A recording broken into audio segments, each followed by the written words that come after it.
خراب ہو گئے تھے، ہماری یو کے ساتھ بھی تعلقات خراب ہو گئے تھے، ہمارے امریکہ کے ساتھ بھی، یورپ کے ساتھ بھی، دنیا کا کوئی ملک ایسا نہیں تھا جس کے ساتھ ہمارے تعلقات خراب نہیں ہو گئے تھے.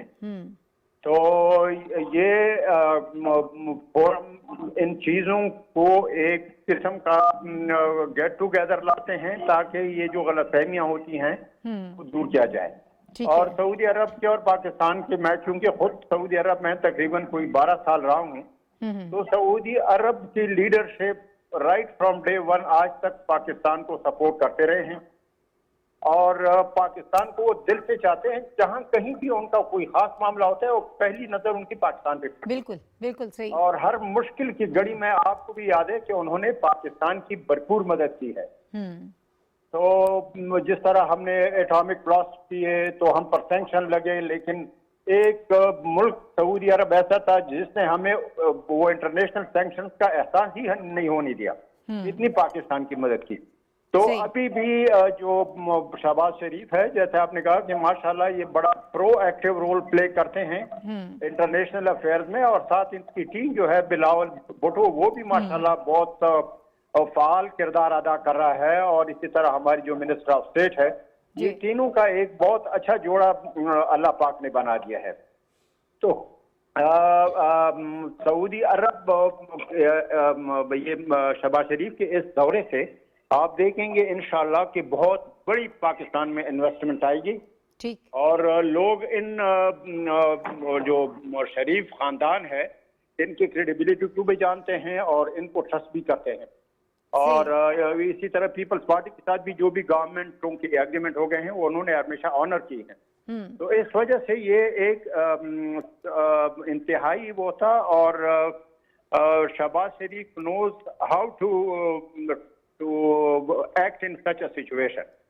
تو ماشاءاللہ وہ یہ بہت ہی بڑی کامیابی ہے پاکستان. ٹھیک ہے، بہت شکریہ. عمر خان شہرزئی صاحب ہمارے ساتھ موجود تھے، فورکاسٹر. اسی بات کو ہم مزید آگے بھی بڑھائیں گے، لیکن ایک بریک مجھے لینا ہے. ہمارے ساتھ رہیے گا.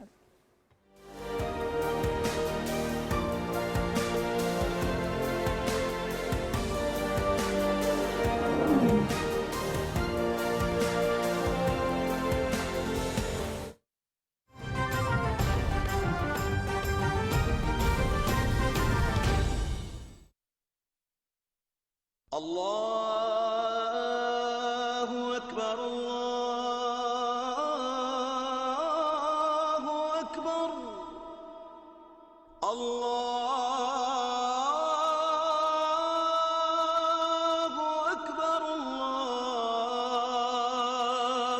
اکبر اشہد ان لا الہ الا اللہ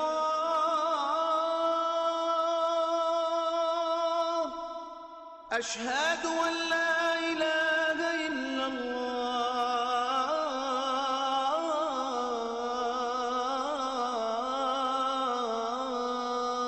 الله أشهد أن محمدا رسول الله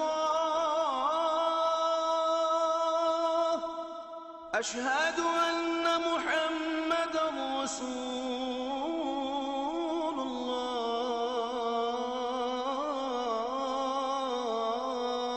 الله حي على الصلاة حي على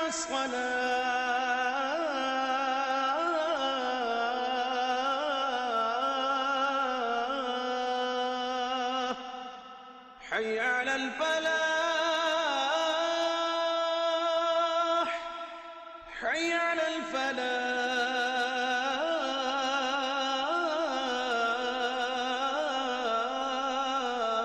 الفلاح الله أكبر الله أكبر لا إله إلا الله